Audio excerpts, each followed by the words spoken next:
El invitado de hoy, académico e investigador desde hace más de 35 años, cuya carrera inicia por accidente y decide apostar por un camino hasta ese momento poco conocido por él, estando aún en sus primeros años como estudiante de licenciatura, pero con la firme convicción de poder cambiar vidas a través de la educación, aunque esto significara ir en contra de la tradición familiar de ser parte del mundo empresarial, ya que ellos consideraban a la academia una actividad poco remunerada y que no le permitiría alcanzar sus metas. Su labor como docente le ha permitido traspasar el pensamiento complejo, entendible y metodológico que ha desarrollado a lo largo de su trayectoria.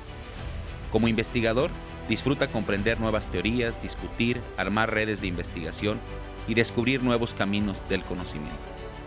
Referente y precursor de los estudios organizacionales en el país, cuenta con una vasta producción de libros y artículos donde aborda este tema, así como la reforma del Estado, las instituciones y la corrupción en América Latina, siendo los estudios críticos organizacionales el más reciente camino que el doctor David Arellano Gold ha decidido explorar. Es por ello que le damos la bienvenida en Corderos y Leones, Diálogos Críticos en Educación.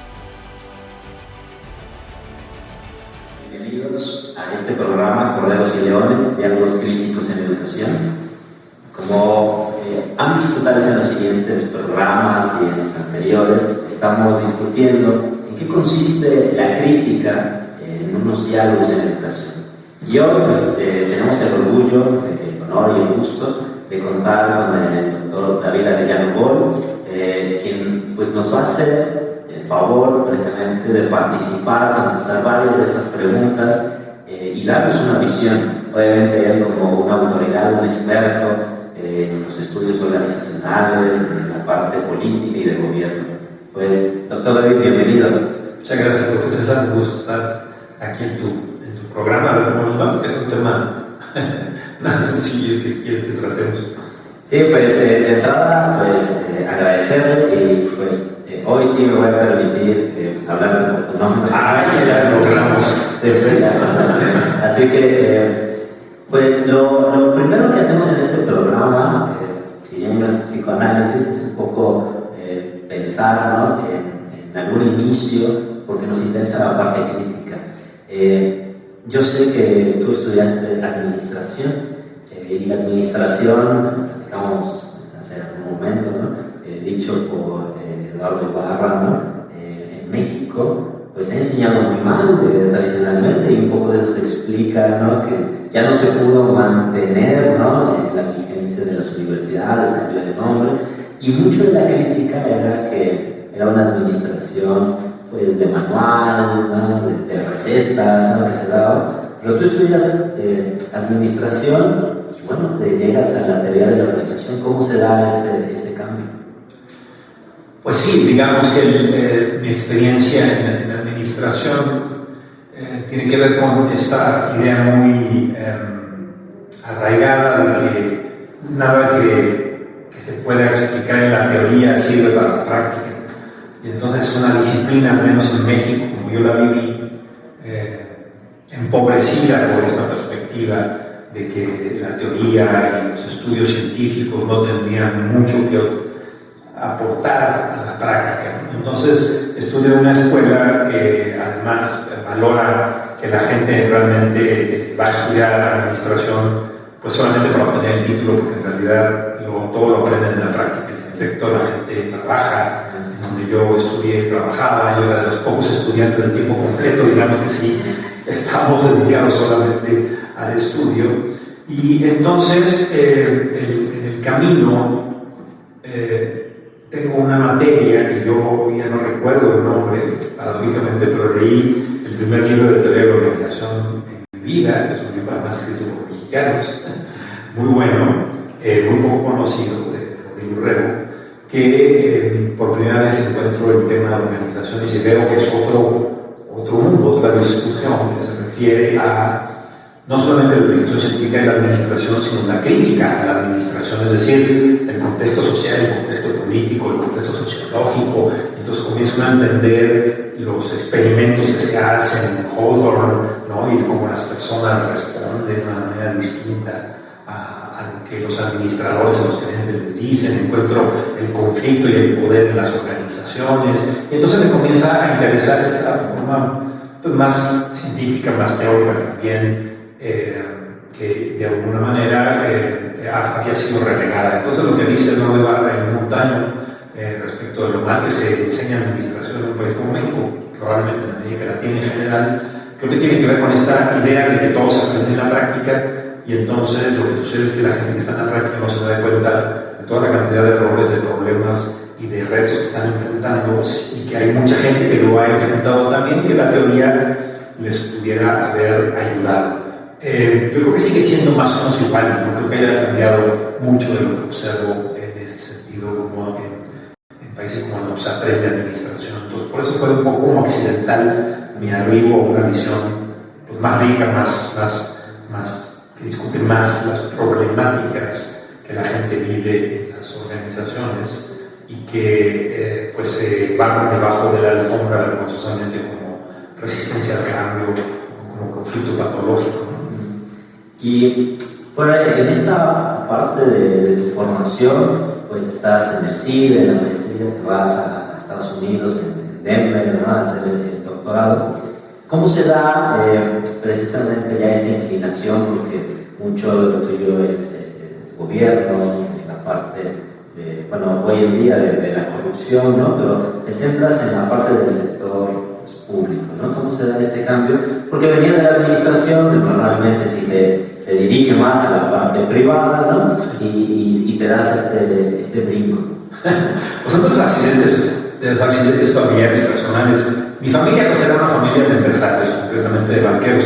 Y entonces, pues lo que yo conocía era el mundo de la empresa privada y de los bancos. Cuando yo acabo la licenciatura, era muy joven, empecé muy joven la licenciatura, y entonces conocí a un profesor que me habló del CIDE y me habló que debía conocer otros mundos, el mundo de la administración pública, que era otro tipo de administración. En efecto, entonces hice la maestría en el CIDE en administración pública y conocí todo este otro mundo de la administración. Tuve teoría de la organización, ahora sí, de una manera muy formal, muy fuerte, de un programa que había creado Jorge Wallenstein hoy día en la ONU, y que fue de los que trajo la teoría de la organización a América Latina, porque estudió con Parsons en Estados Unidos. Y entonces ahí conozco este mundo del cruce entre la administración más general, la administración de empresas que yo había vivido en la carrera, y la administración pública, que era otro mundo, el mundo de las organizaciones gubernamentales. Y entonces, cuando acabo la maestría, mi familia ya le tenía listo un trabajo en la empresa privada. Ya me tenían un hermano muy querido que afortunadamente falleció por COVID, ya me tenía el trabajo listo, muy lindo y todo. Vamos, porque él creía que yo iba a seguir esta carrera. Después de una semana de trabajar en el sector privado, me doy cuenta que no es lo mío, renuncio, con una gran crisis familiar en medio, evidentemente.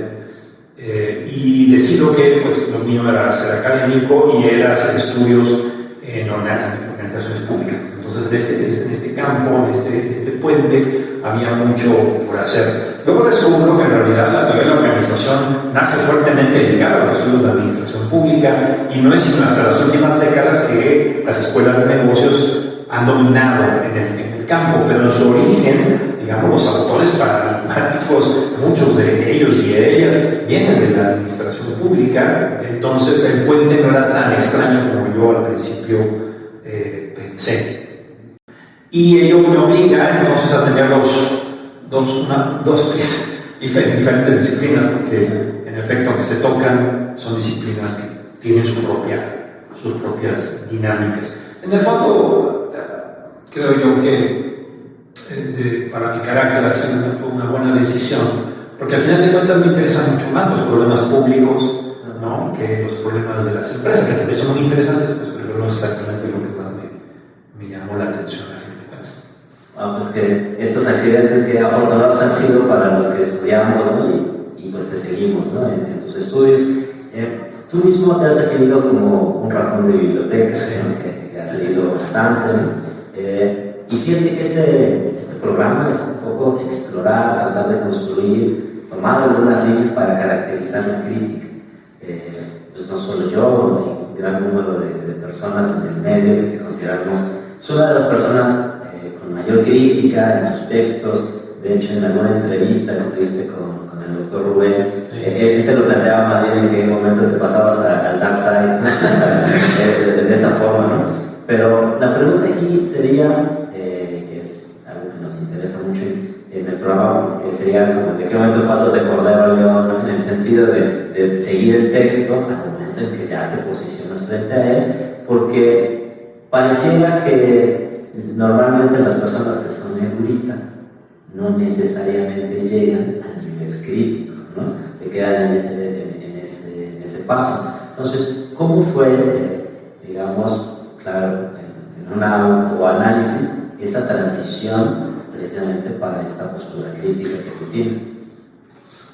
Mi mamá, en uno de sus dichos poco políticamente correctos, decía que yo era muy Contreras, ¿no? Decía que me gustaba esta naturaleza, ir en contra o rebelarme ante los niveles establecidos de la religión. Bueno, en fin, me pasó muchas cosas. Entonces creo que en realidad, en mi caso, esto de estar insatisfecho con muchas cuestiones al respecto de cómo se hacen las cosas, pues es algo que ya lo tengo de alguna forma incorporado. No sé si ya en mi personalidad o porque desde muy chico me gustó la lectura y entonces me la pasaba leyendo, ¿no? Todo el tiempo y a lo mejor eso también ayudó.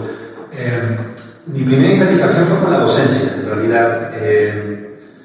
La cantidad de malos maestros que tuve en mi vida y los muy pocos buenos maestros comprometidos que tuve y el impacto que esos buenos maestros tuvieron en mi vida fue algo que siempre me hizo sorprenderme, digamos, ¿no? Los muy poquitos buenos maestros que hicieron una gran diferencia en mi vida y la gran cantidad de maestros que no,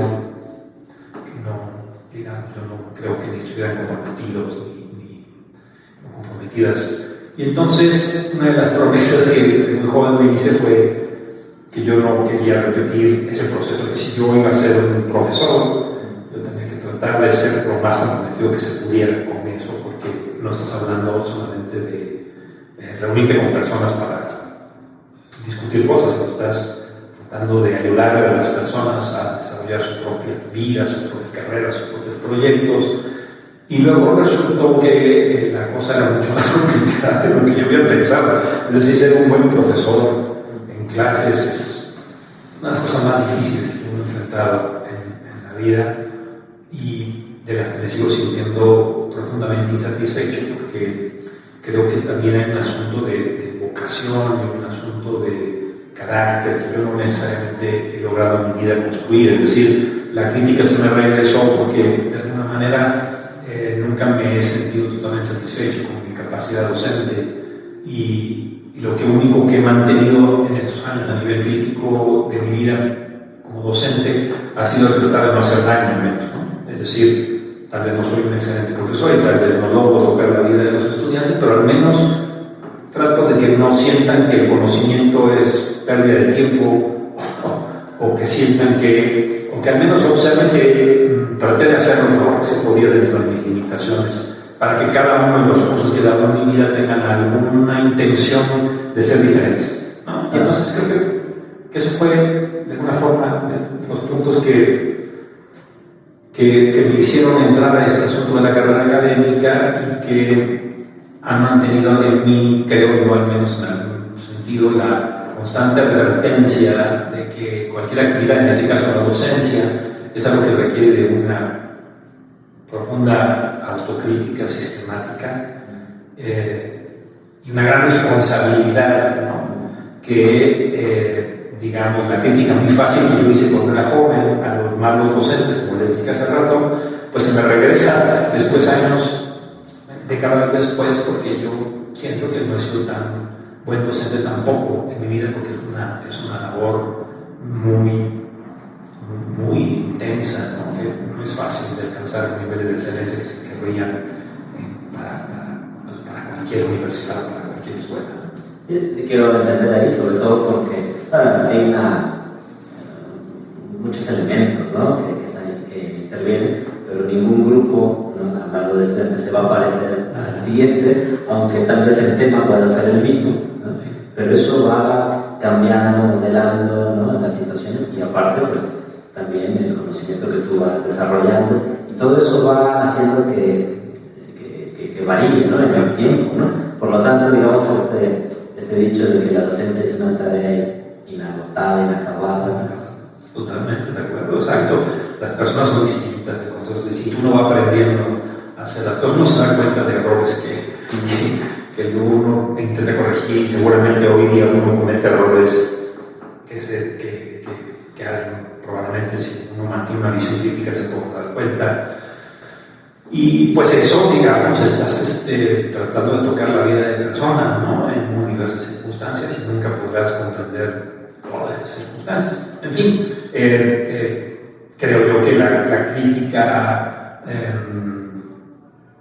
no tiene necesariamente que ver con una posición de es que hay un mundo correcto al cual se va a llegar, ¿no?, a una tierra prometida. Creo que eso no existe. Es una actividad en la cual pues, todo el tiempo tienes que estar insatisfecho para seguir intentando nuevas cosas y mejorar. Y a veces no sale bien, a veces los experimentos salen mal. Sí. Tiene ese precio, ¿no? Y aquí, David, bueno, también sabemos que eres muy activo en tu canal de YouTube, y algo que yo he observado de cuando empezaste a subir tus videos, que eran tus clases, algunas de tus clases, ¿no? Por ejemplo, quisiera pensar en esto que está en YouTube, pero que es un podcast, ¿no?, que lo pusiste como podcast, ¿no?, donde digamos que en los primeros videos das la clase, ¿no?, y expones magistralmente a los autores, los revisas, digamos, esta autodefinición, ¿no?, del ratón de biblioteca se nota, ¿no?, la erudición que tienes acá. Pero por ejemplo, ya hacia tus últimos programas, aunque mencionas a los autores, ya más bien tienes este tono, digo con todo el respeto, más irónico, más controversial, ¿no? Es decir, ¿cómo se da eso? Porque tus programas, quienes te seguimos, lo podemos ver, ¿no? Y pasando, digamos, que yo vi un momento de televisión donde, pues creo que ya un poco en tu oficina de CIDE, yo creo que en tu casa, donde estás exponiendo ya teorías un poquito más complejas, ¿no? Siempre das, bueno, esto es lo que dice el autor, y estos son sus problemas. Y si queremos estudiar esto, pues te vas a enfrentar a esta situación. ¿Cómo viviste esa transición? Bueno, me gusta experimentar, ¿no? Y tal vez nunca llegaré a un nivel de excelencia en la docencia, pero lo que sí intento es experimentar, intentar cosas nuevas. Y entonces, antes de la pandemia, cuando de alguna forma empecé a hacer cuentas de esa burbuja en la que yo he vivido mi vida profesional, que es el CIDE, porque es una institución chiquita, es una institución, pues eso muy centrípeta, ¿no? Muchos elementos están controlados, en fin, no es una gran universidad, no es grandes números, son pequeños números. Empecé a hacer la cuenta de cuántos estudiantes había yo tenido en la maestría y en el doctorado del CIDE, y pues un poco me cuestioné por qué una burbuja como el CIDE no podía ser expandida a más personas, ¿no? Porque si en el CIDE decíamos que bueno, pues que éramos gente preparada y comprometida con la docencia y investigación, ¿por qué tenía que quedarse en un círculo tan pequeño? Y eso fue la idea de, ¿y por qué no subimos el curso del propedéutico de la Universidad de Educación Pública a YouTube, ¿no? Y pues, ¿qué puede pasar? Pues nada, ¿no? Hablé con el director del CIDE, le dije todos los problemas, le pedí que me dijera todos los problemas legales que podíamos tener, ¿no? Ya me dijo, no, mira, en la medida que tú lo hagas como un proyecto personal y lo adviertes hacer el video, pues tú puedes hacer lo que tú quieras. Bueno, pues entonces fue un experimento que lo que intentaba era romper esa burbuja y ver si había un público más allá de los ratones de biblioteca que somos en el CIDE, porque los ratones de biblioteca traemos a ratones de biblioteca. Y entonces armamos nuestros grupitos de ratones de biblioteca, ¿no? Y íbamos ya pensando en habrá más gente que pueda estar interesada en estos temas. Y esa fue la cuestión. Bueno, entonces, me costó muchísimo trabajo inicial. Me daba mucha pena estar enfrente de la cámara, leía lo que decía, yo decía por las tarugadas. Y además dije, bueno, todo proyecto implica un montón de responsabilidad y de costos. Yo voy a tratar de mantenerlo de la manera más sencilla que se pueda, porque lo que se trata es a ver si hay más público que pueda estar interesado en estas ideas. En el CIDE vemos o que yo planteaba en el CIDE, y con poca gente, entonces dijo, voy a tratar de mantenerlo menos costoso, entonces agarré mi Mac, ¿no? Mi pizarrón en mi oficina, y dije, así como va, pues va. Es decir, no voy a ni complicarlo, ni tener edición, porque si empiezo a ponerle complicación, entonces voy a empezar a hacer la burbuja. Entonces, por eso inició un poco como experimentar, un poco como a ver cómo iban las cuestiones. En clase presencial soy mucho menos acartonado de lo que me salía en los videos, que era muy difícil hablarle a la cámara. Yo hago chistes impropios y hago bromas, y eso no me sale yo solito hablando de la cámara, de una cosa muy rara. Y entonces creo que fue un proceso de aprendizaje en el cual primero lo bonito fue que sí había un público que estaba interesado en estos temas y se amplió, y pues no, para un ratón de biblioteca con el canal de YouTube tener más de 1000 suscriptores o algo así, pues no es un gran número, pero es un buen público. O sea, me gustó que se cumplió con esa. Luego vino la pandemia, lo cual obligó a hacerlo de una manera más estructurada, aunque yo me mantuve en el plan de no hacerlo costoso. Y luego el podcast fue entonces ya como la consecuencia normal del asunto, porque la idea era, bueno, y un público todavía más general, hablarle de que, oigan, sí existen estos temas de administración y se tratan de manera científica. Y entonces ahí me siento menos problema de decir tarugadas en los videos. Entonces me suelto más, esa es la verdad. Y a mí me gustaría preguntarte, he comentado con otras compañeras y compañeros que nos marcó, ¿no? En el sentido que nos gustó, y de hecho tú tienes después, una producción de ahí, esta serie, voy a llamarla así, ¿no? Esta serie que fue con las trampas de la decisión, ¿no? Ahí invitaste ya a otras personas, ¿no? Se dio ahí como un cambio, ¿no? Y sobre todo era sí platicar, bueno, era una literatura amplia, ¿no? Que tenías, pero ya no era el objetivo explicar el libro, ¿no? Realmente nos fuiste mostrando, construyendo que las tomas de decisiones más allá de lo que veníamos entendiendo, ¿no? Ya sea de la economía, ¿no? Que básicamente hay mucho de ahí, pasaban en las situaciones más comunes, ¿no? Y que las decisiones no tenían estas situaciones extraordinarias, ¿no? Que sucedían. ¿Cómo llegaste precisamente a plantear, ¿no? De las trampas de la decisión, ¿no? Esta serie de YouTube. Son todas las contradicciones, todos son contradicciones en la vida de las personas, me imagino, ¿no? Todos vimos digamos que si pudiéramos plantear cuándo comienza la idea de que podría haber algo en la realidad, que fueron las trampas de la decisión, lo que pasó más de 10 años, que fue una intuición, conforme iba yo metiéndome a la discusión de la toma de decisiones de las organizaciones, comencé a tener la impresión de que esto que le llamábamos patologías, las malas decisiones no eran patologías, sino eran tan comunes que había que estudiarlas. Por eso, las evitamos estudiar porque era fácil barrerlas debajo de la alfombra y decir que eran errores, y no decir que en realidad eran procesos humanos y políticos que estaban envueltos.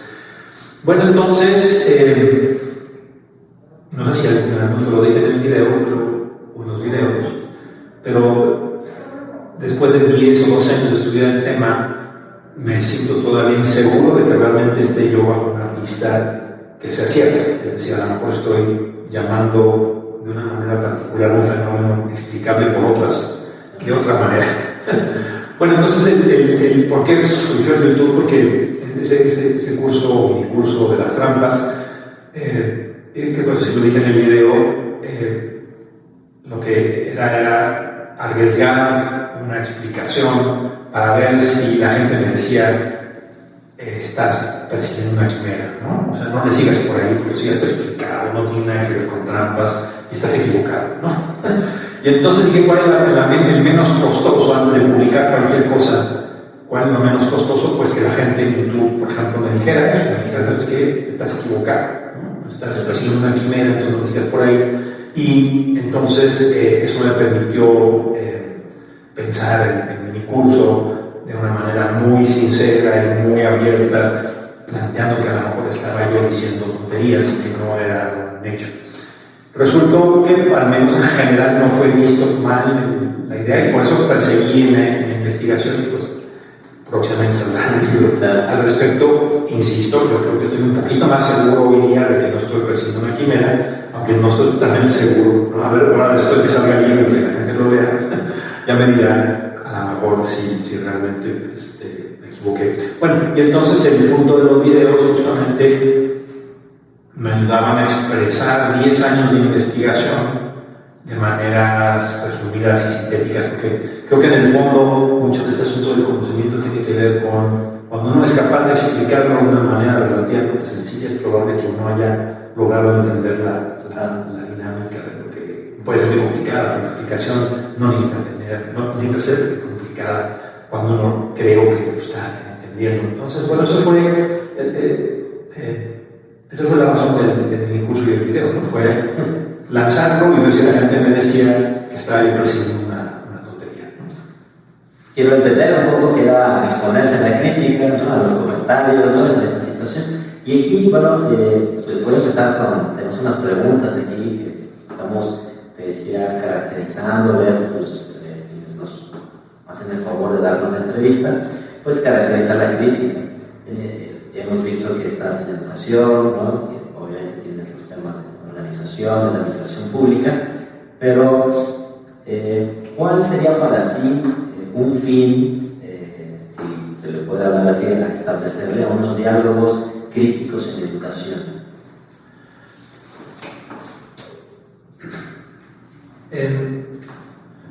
En cualquier actividad, y la educación no es excepción, yo creo, hay un factor de ignorancia que creo que es fundamental. Es decir, yo sé que cuando decimos que educamos personas, lanzamos procesos educativos, los estudiantes, los padres de familia, se podrían preocupar de que les dijéramos abiertamente, de manera sincera, no estamos totalmente seguros de qué significa educar bien a sus hijos. No estamos seguros de qué significa que les vamos a enseñar qué, para qué y con qué utilidad. Pero esa es la verdad. La verdad es que ignoramos un montón de cosas y la realidad es que la ciencia tradicional, normal, está basada sustantivamente en la idea de todo lo que ignoramos y de que cada una de las cuestiones que construimos como hipótesis y luego como evidencias y luego como pruebas no son sino un paso dentro de la ignorancia para descubrir luego que nuestra ignorancia sí existía y que tenemos que rehacer nuestras hipótesis y nuestras ideas, porque la realidad es mucho más dinámica y divertida que nuestras hipótesis, nuestras tesis y nuestros procesos, ¿no? Y entonces en educación uno tiene que hacer una cosa muy atrevida, uno tiene que poner a gente ignorante a informar a gente ignorante, porque todos somos ignorantes a final de cuentas, ¿no? Evidentemente.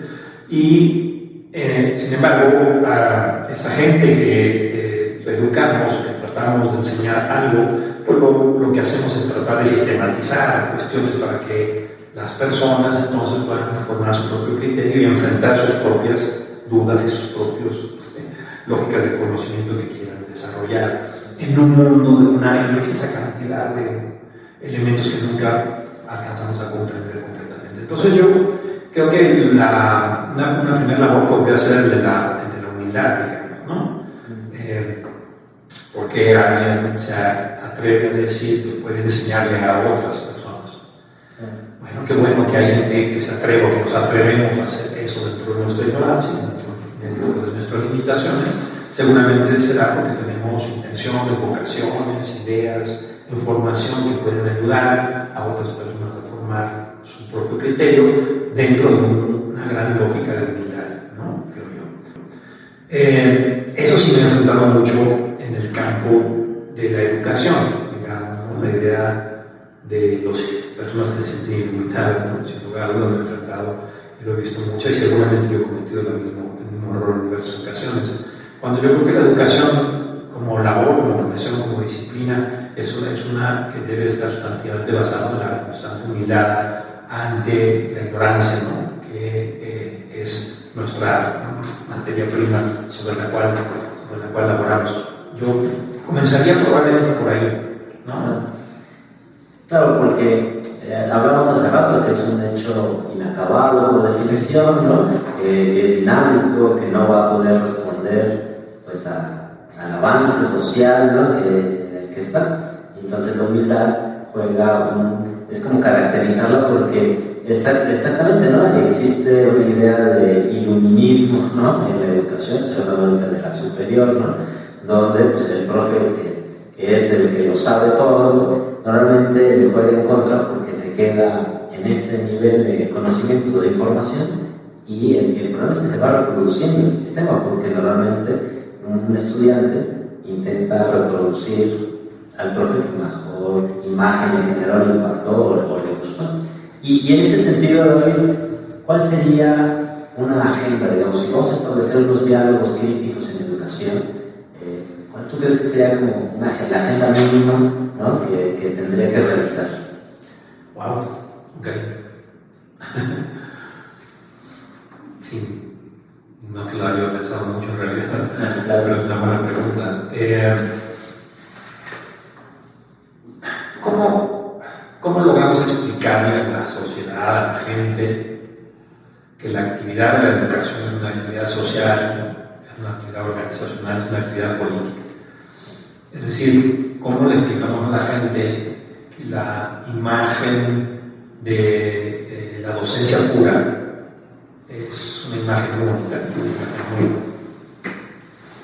muy linda, es una imagen absolutamente irreal?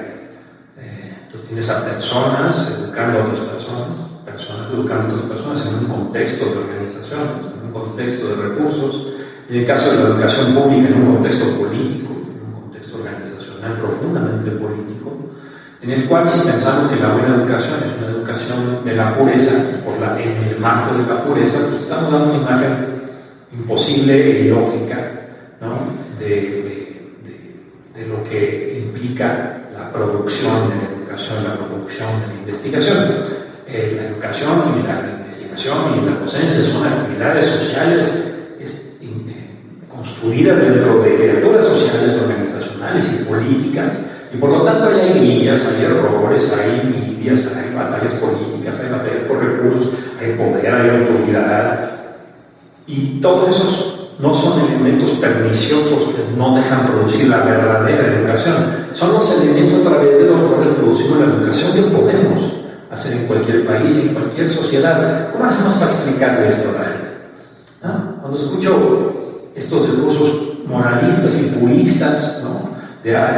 Todo esto depende del día que encontremos la piedra filosofal de la verdad. ¿Qué les podemos decir a esas personas para decirles? Fíjense que la libertad en una sociedad liberal, democrática, está basada en la idea de que todos podemos pensar de manera distinta y que esa pluralidad nos lleva a no tener el acceso a una pureza en ningún sentido, ¿no? La pureza no existe, lo que existe son el diálogo y la deliberación entre personas que pensamos distintos y que podemos construir con recursos limitados y con muchos problemas asociados, políticos y sociales, lo que llamamos como las soluciones a los problemas públicos, a la solución a los problemas sociales, a la solución a los problemas familiares. En otras palabras, ¿no? Esta idea de que la educación es la persecución del apostolado del conocimiento puro, me parece una de las visiones metafóricas sociales más dañinas que se pueden darle a cualquier sociedad plural. ¿Cómo le hacemos para explicar que no es así? Que es mucho más vivo, mucho más contradictorio, mucho más caótico, pero que esa es la materia prima sobre la cual podemos y debemos construir sociedades libres, plurales, capaces de hacer ciencia y capaces de hacer al mismo tiempo y de plantearse valores encontrados, pero sin embargo encontrar consenso y encontrar soluciones civilizadas a los problemas diversos que tenemos. No sé, estoy revolviendo muchas cosas, pero creo que van en el mismo punto de una labor más realista de cómo explicamos a la sociedad para que la sociedad aprecie lo profundamente humano y social que implica construir educación y investigación en una sociedad como la mexicana, por ejemplo, ¿no? Sí, entendería, por un lado, desmitificar, porque la educación está construida pues, en varios mitos, ¿no? Lo que tú decías del apostolado, yo me remitiría al texto de Vasconcelos, ¿no? donde precisamente lo plantea de esa forma, ¿no? Hacia la parte docente, ¿no? De hecho, ocupaba la evangelización, ¿no? De la educación, ¿no? En ese momento. Y estas visiones, digamos, cuáles han sido sus repercusiones que al día de hoy, ¿no? Seguimos observando y que se han invisibilizado, ¿no? En muchos de los casos. Pero por otro lado, entendería una agenda que le explique a la sociedad y que le explique, creo que en el sentido, también para que tenga criterios para analizar, para estudiar y para comprender lo que se hace y se puedan distinguir, ¿no? Normalmente ha habido un debate ahí en las escuelas en general, ¿no? Entre las buenas escuelas, ¿no? Las malas escuelas, ¿no? Como si existiera esa diferencia, ¿no? Sino más bien entender lo que tú has dicho, cuáles pasan, en qué proceso, en qué momento, en qué situación, bajo qué circunstancias, precisamente para qué tipo de educación es el que va a ofrecer, ¿no? Y descubrimos probablemente que hay una combinación de apostolado, de ganas y de deseos y de personalidad por ser docente, de persona investigador, investigadora, pero que tiene que estar en un desarrollo de un oficio, se tiene que aprender, se tiene que perfeccionar, un oficio inacabado siempre, que implica una constante actualización, una constante angustia por mejorar, que implica construir instituciones, reglas, incentivos, valores que acomodan dentro de un espacio organizacional que requiere recursos, requiere constancia, requiere largo plazo de estabilidad, autonomía, en el caso de las universidades para la libertad del conocimiento. Todos esos elementos que son un montón y que una sociedad tendría que estar consciente, digamos, ¿no? De la responsabilidad que implica crear todas esas condiciones, no nada más una, sino todas las condiciones que pues, muchas sociedades, muchos países lo han hecho bastante mejor que nosotros, digamos, ¿no? Claro. Y, digamos, si seguimos en esta línea, algo que caracteriza a estos diálogos, o que queremos nosotros como grupo de investigación y como un proyecto de investigación, caracteriza a través de la crítica.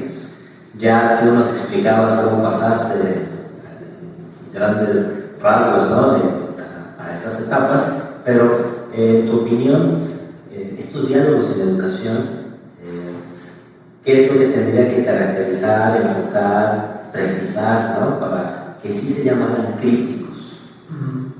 Bueno, no sé, digamos, la palabra estudios críticos o lógicas críticas dentro de cualquiera de los campos implica, primero que nada, entiendo yo, el sentirse cómodos de hacer, explotar o implosionar cualquiera de las certezas que se tengan, ¿no? Entonces, cuando se tienen certezas, decíamos hace rato, en la ciencia eso nunca sucede, ¿no?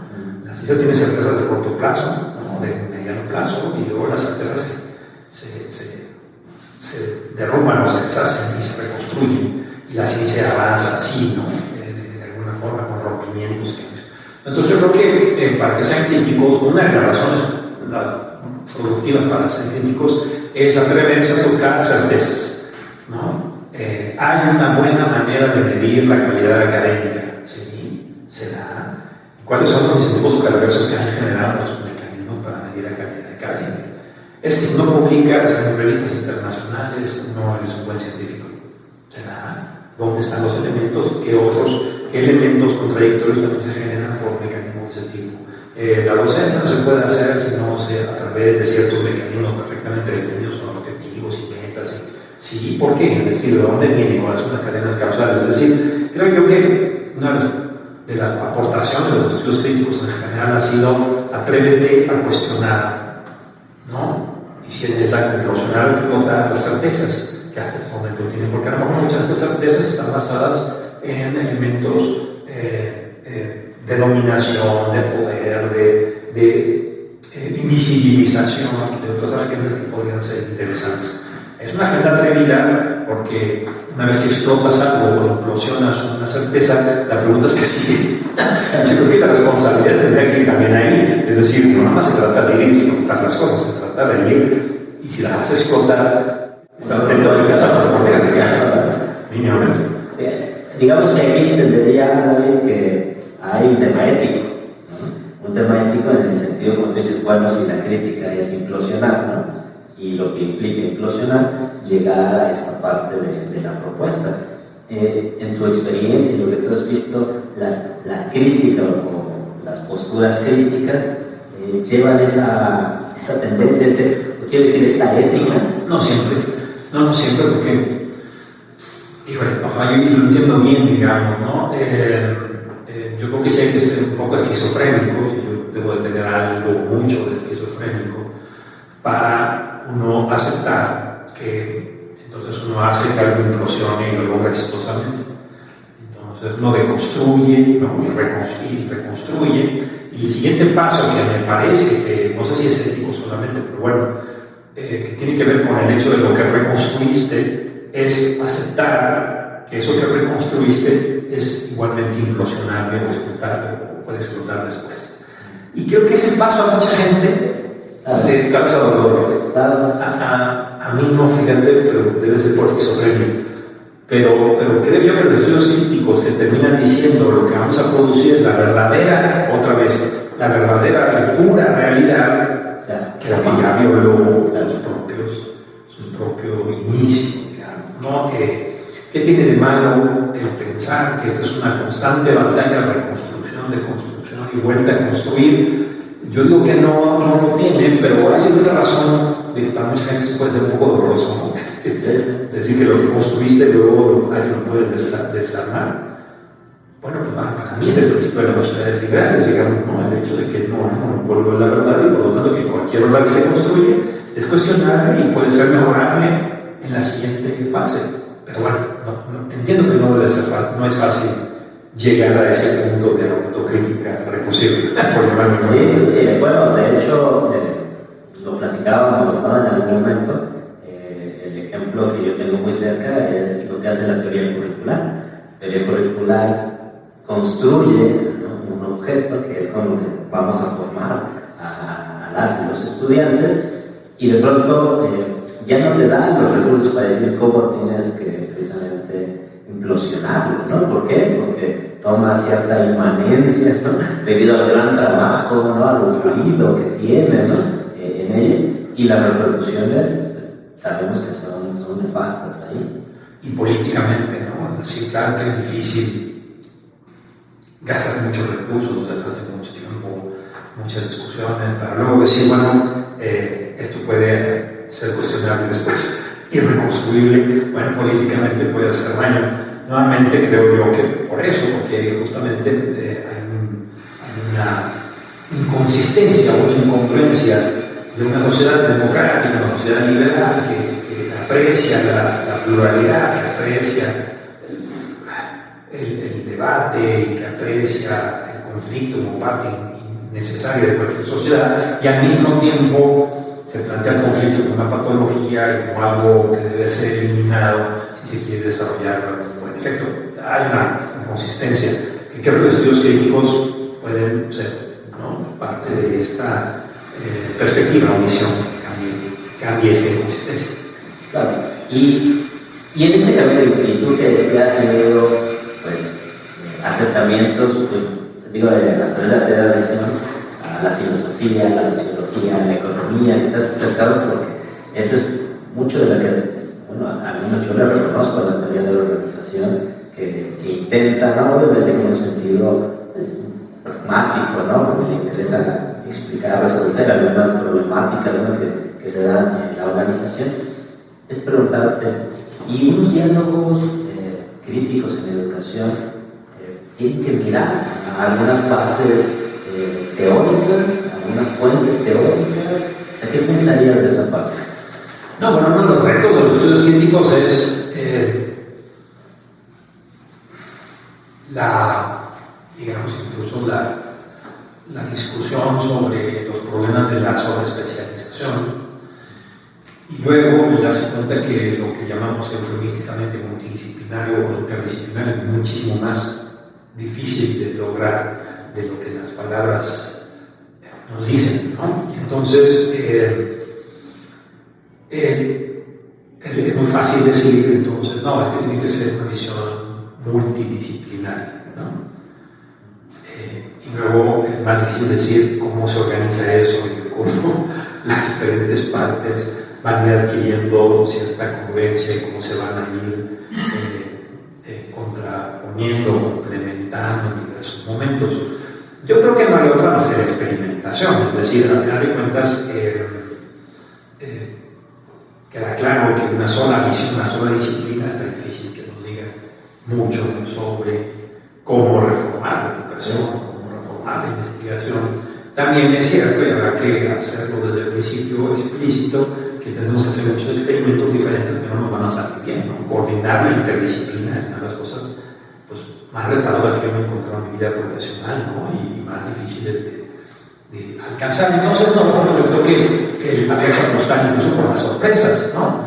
Habría que dejar entrar y permitir la discusión con técnicos, con ingenieros, ingenieras, con inteligencia artificial, con los más tradicionales elementos de la sociología o de la política, es decir, habría que de partida, de iniciar con ese espíritu muy abierto, siempre entendiendo que el reto de incorporarlos, integrarlos y coordinarlos, pues va a ser siempre incompleto, me parece, ¿no? Y tendrá que irse aprendiendo en el camino, ¿no? ¿Qué estrategia? Una estrategia muy abierta, una estrategia más dirigida. Yo creo que hay que experimentar las dos y los grises que hay en medio de ellas. Claro. Fíjate que aquí me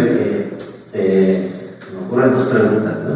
La primera es que yo he observado que la educación, como tú decías, es políticamente incorrecto, por ejemplo, decir que hacemos experimentos, que hacemos pruebas, porque pues ya sea el padre de familia, la madre de familia, y bueno, obviamente al lado el estudiante, si le dices, bueno, este fue un experimento, la carga, ¿no?, del imaginario social experimento, digamos, tiene un costo muy alto, ¿no? ¿En qué sentido estarías tú pensando precisamente esta propuesta de que ir experimentando, que ir probando, ¿no?, con lo que hemos venido platicando? Porque, digamos, casi cualquiera puede decir, no puedo seguir ese camino porque el costo pues, sería una mala propuesta educativa, ¿no? ¿Qué pensarías de eso? Uno de las grandes de manera de ver aportaciones del pragmatismo, la filosofía pragmatista, que tiene muchos problemas, pues, pero que en ciertos puntos tiene una visión que ayuda a resolver este tipo, o no a resolver, pero digamos a enfrentar este tipo de dilemas, ¿no?, que tendría que ver con el hecho de hacer explícitos los valores, ¿no? Es decir, de partida uno no sabe que en una sociedad plural los valores están en disputa y entonces siempre que alguien propone una solución está proponiendo un valor y está bien que lo proponga, que los haga explícitos y que diga ese valor que yo estoy persiguiendo. Alguien puede, ¿a dónde lleva esta lógica? Se explícita, lo explícito, los valores y los pragmáticos pues lleva a la discusión, lleva al debate, lleva a que haya la introducción de diferentes visiones que pueden apoyar a resolver el problema. Entonces lo que acaba sucediendo es una combinación, ¿no? Es decir, puede ser que algunos programas, algunas visiones sean enormemente innovadoras, es decir, arriesgadísimas, y cuando lo digan, mucha gente probablemente va a reaccionar y decir que bueno, que lo hacen, y otra gente va a decir, no, espérate, pero ¿por qué vamos a apostar todo a una innovación tan arriesgada? Se pueden generar ciertos elementos más pragmáticos dentro de tu propuesta para que si el experimento falla o la innovación no llega a suceder, pues sin embargo no se pierde el tiempo, ¿no? Lograste cierta estabilidad en estructuras de investigación o de educación. Ese tipo de cosas se suceden mucho en las lógicas, porque no hay una varita mágica que te diga que vas a resolver, pero la lógica pragmática lo que te dice es explicita los valores, permite la introducción de otros y generalmente se puede agregar a propuestas que, sin dejar de ser innovadoras, tienen algunos elementos en la realidad que los hagan ser menos riesgosos. Por ejemplo, claro, en el escenario puede acabar una cosa súper conservadora, ¿no? La innovación se perdió y lo único que quedó fue lo que ya se sabía que iba a establecer. En fin, no hay varita mágica, pero en esta lógica, digamos, partimos de la crítica, partimos por lo tanto de la innovación, es decir, hay que pensar y explotar las certezas si habría innovaciones. Bueno, habría que ser también congruentes para decir esto se tiene que debatir, discutir y se tiene que aceptar que es probable que tenga que haber modificaciones y cambios a lógicas que puedan incluso llegar a ser más pragmáticas y que puedan resolver algunos de los riesgos que están implícitos en una propuesta demasiado innovadora. En fin, había varias maneras de plantearse a las personas, confiar en que las personas pueden aceptar un experimento y una innovación explicada y donde la gente participe para decidir qué implica esa innovación y los riesgos de esa innovación. Yo no creo que la innovación tenga que ser algo escondido o oculto o solamente entendido por los sapientes, ¿no? Las personas sapientes. Claro, un poco estaba pensando ahorita que te escuchaba, el por qué, bueno, los pragmatistas tienen, al menos nadie de los pragmatistas, ¿no? Hubo un desprecio por la epistemología, porque la epistemología te genera estas anclas y entonces parece que deja de ver o invisibiliza a los actores, ¿no?, sociales que empiezan a generar relaciones políticas, porque un poco esto de, bueno, hay que ver que no sea completamente disruptivo, ¿no? O esta destrucción creativa de la que hablaba Schumpeter, ¿no? Porque precisamente vas a afectar pues otros intereses, otras situaciones, ¿no? Es decir, es como entender de pleno a la educación como un acto político. Claro. Y como un proceso, ¿cierto? Es decir, como algo que el diseño mental o el diseño instrumental va a tener que estar anclado en la realidad. Y cualquiera que haya estado en el proceso de diseño y luego de implementación sabe que el momento de llevarlo a la implementación las cosas se mueven enormemente y que uno acaba modificando un montón de cosas del diseño, ¿no? Porque muchas cosas, lo platicábamos hace rato, se aprenden haciendo o se observan haciendo, no se pueden observar en la teoría, se tiene que aprender en la acción. Y entonces, cuando incorporas a la acción de manera explícita desde el principio, estás más preparado, digamos, creo yo, para evitar esos extremos, ¿no? Donde asumes que la acción es todo y la teoría es nada, o al otro extremo, donde asumes que el diseño técnico lo es todo y que la aplicación debe de seguirse perfectamente al diseño. A eso me refiero en esa posibilidad que abre esta idea pues eso, de humildad respecto de cómo un proceso de conocimiento, un proceso de enseñanza se tiene que ver también en la acción y en la acción de muchas personas con muy diferentes perspectivas y valores, ¿no? Sí, totalmente de acuerdo. Y te decía que tenía dos preguntas. La segunda pregunta, estaba pensando un poco en este epistemólogo, ¿no?, Rolando García, un argentino. Él decía, bueno, cuando ya tienes una propuesta de cambio, la siguiente es la metodología. ¿Tú verías que hay un referente metodológico presente para entablar los diálogos con tono crítico en la educación? No, necesariamente mi experiencia no los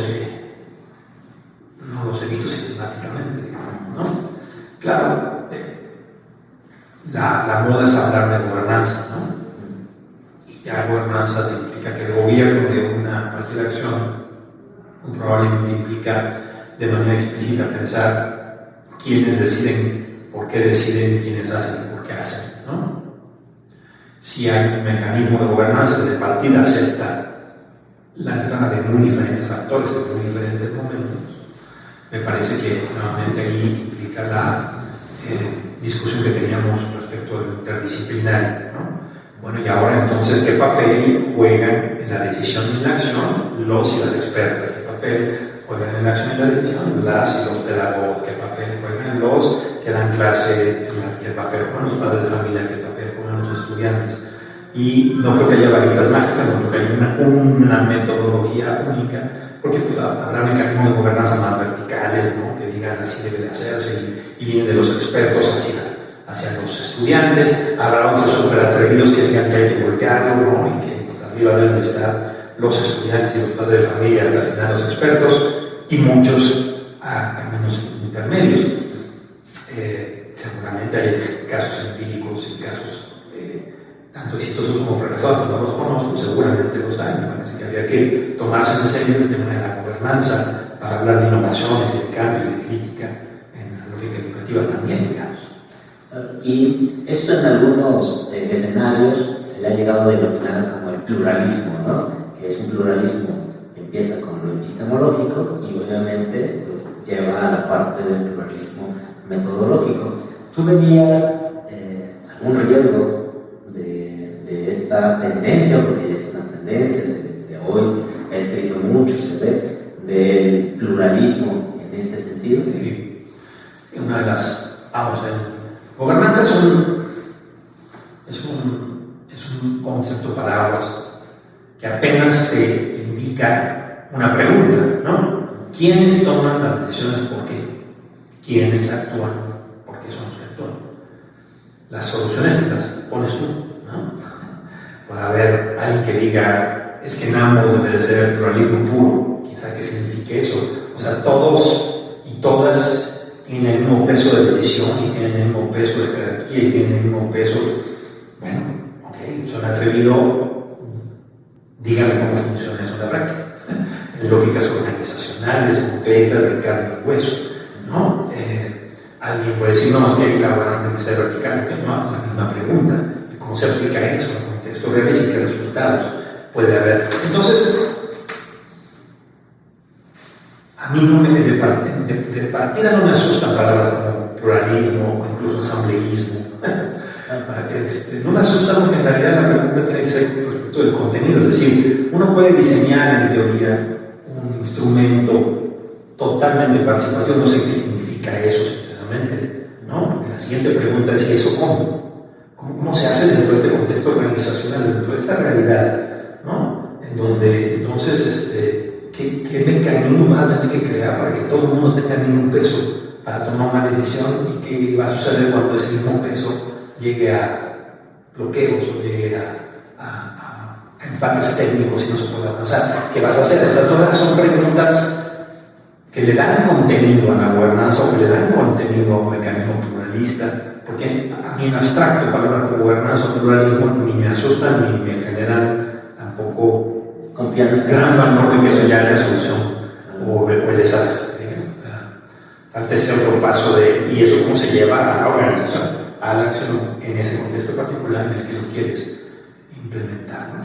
Sí, y me quedé pensando en lo que decías, ¿no? Que el pragmatismo, si bien ofrece como gran punto de referencia la solución o resolución del problema, eso que tú comentas son de los grandes retos que podrías encontrar, porque podríamos estar todos de acuerdo que resolver el problema, ¿no? Pero como tú dices, ¿pero qué significa eso?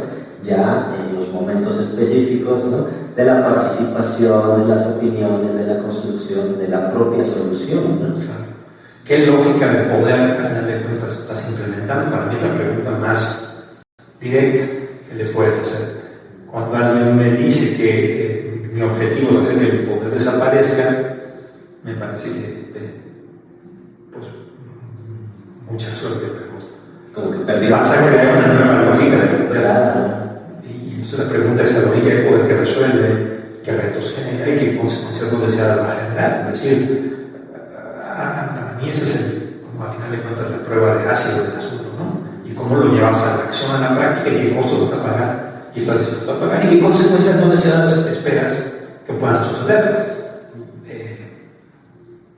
A mí me parece muy razonable. Digamos, por ahí comenzó la idea de las trampas de la decisión, ¿no? Hazte cargo de las consecuencias no deseadas de la acción, porque van a aparecer, hagas lo que hagas. Y en esta parte me gustaría preguntarte, ¿qué pensarías en las ciencias sociales, que es el campo en el que nos movemos, la intervención, digamos, de estas áreas de las artes, de la literatura, que normalmente nos pasa como, tengo el sentimiento, ¿no? La impresión de que como de las ciencias duras a las ciencias sociales y de las ciencias sociales de pronto a las bellas artes, ¿no? Es decir, ¿consideras que sí tiene que haber un diálogo, que sí enriquecen, o pues hay que seguir manteniendo tal vez una distancia? Tengo poca experiencia, pero digamos los acercamientos. Yo de partida en la preparatoria decía que iba a ser físico, ¿no? Todos los maestros decían que iba a la física. Bueno, entonces sí me ha gustado mucho las ciencias naturales en ese parte en particular de la física. Y de lo que me daba cuenta que somos más parecidos de lo que pensábamos, ¿no? Hay muchas lógicas. No, al contrario, creo que parte de la idea de las implosiones de las certezas es las separaciones tajantes, ¿no? Que son artificiales, normalmente, ¿no? Bellas artes, humanidades, ciencias sociales, ciencias naturales, como como si en realidad existieran las divisiones. En la realidad no, son campos de trabajo, son campos profesionales, son campos de conocimiento, pero las separaciones son artificiales completamente. Y no por ser artificiales no significa falsas, mucho menos. Simplemente significa eso, son construidas socialmente, organizacionalmente, políticamente, y entonces las podemos mover, las podemos jugar con ellas. No es fácil, te tienes que enfrentar a que son actividades sociales, y entonces el mundo de los físicos, el mundo de los administradores públicos, pues son política, institucionalmente, laboralmente, súper distintas, y los lenguajes y las jergas importan. Entonces, hacer el traspaso de las fronteras no es nada sencillo, pero parte de la lógica crítica es, creo yo, atreverse a romper esas. ¿Y qué sucede si rompemos esas fronteras? A veces al mal, ¿cierto? Tú y yo lo hemos visto en otros espacios, intentos de pasar de la literatura y no necesariamente hacen sentido, ¿no? O requieren más trabajo, o son experimentos apenas que requerirán, ¿no? A los pioneros y las pioneras implosionan y luego no saben qué hacer con las piezas, y luego vendrán otras personas que tratarán de hacer nuevas cosas con esas piezas. Si no te atreves a romperlos críticamente, pues no vamos a poder avanzar, digamos, ¿no? Claro. Digo, esta idea me parece importante reforzarla, es decir, las divisiones solo son aparentes, ¿no? ¿Qué sería de la pintura si no hubiera esos estudios de la física, de la óptica, de la perspectiva, ¿no? De la combinación de los colores, ¿no? Toda la teoría de color, ¿no? Pues la última pregunta, ¿no? de esta fase del programa es: si tú lo consideras así, ¿por qué hacer diálogos críticos en educación?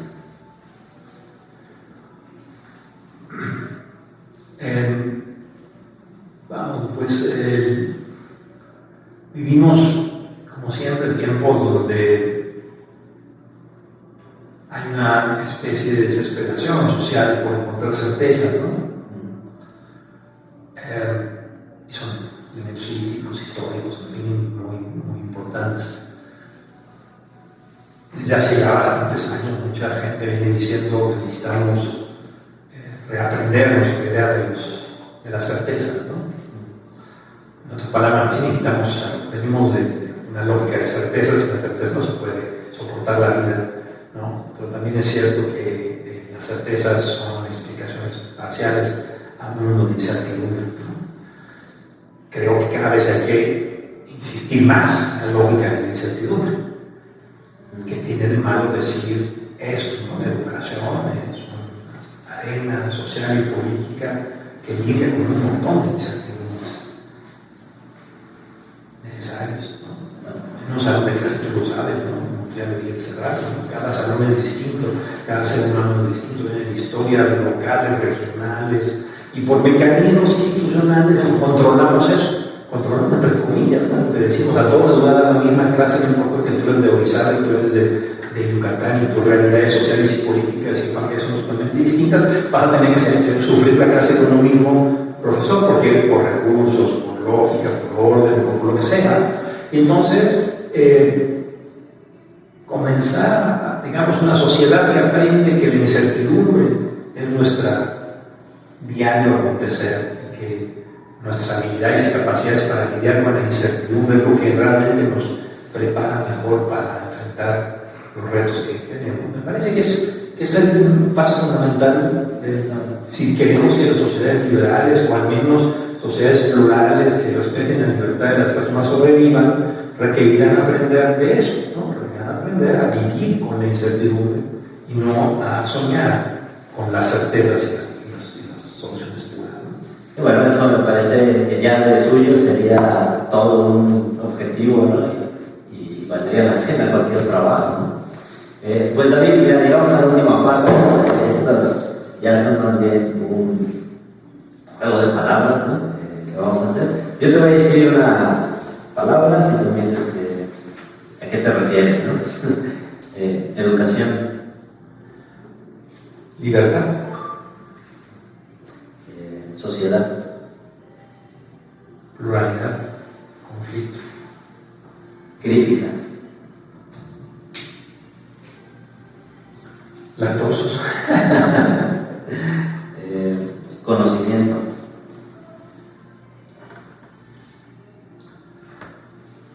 Lázaro. Diálogo.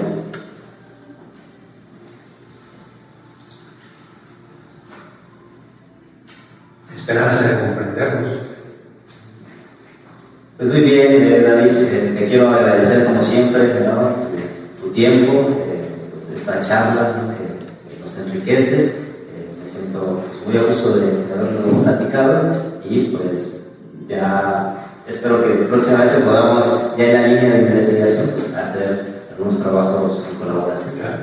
Muchísimas gracias, al contrario, y un gusto discutir estos temas que me recuerdan las razones por las cuales uno tomó una decisión de carrera, por ejemplo, en mi caso, ¿no? La docencia y la investigación. Muchas gracias. Gracias a ti. Muy bien, pues hemos llegado al fin de esta charla con el doctor David Arellano Gol.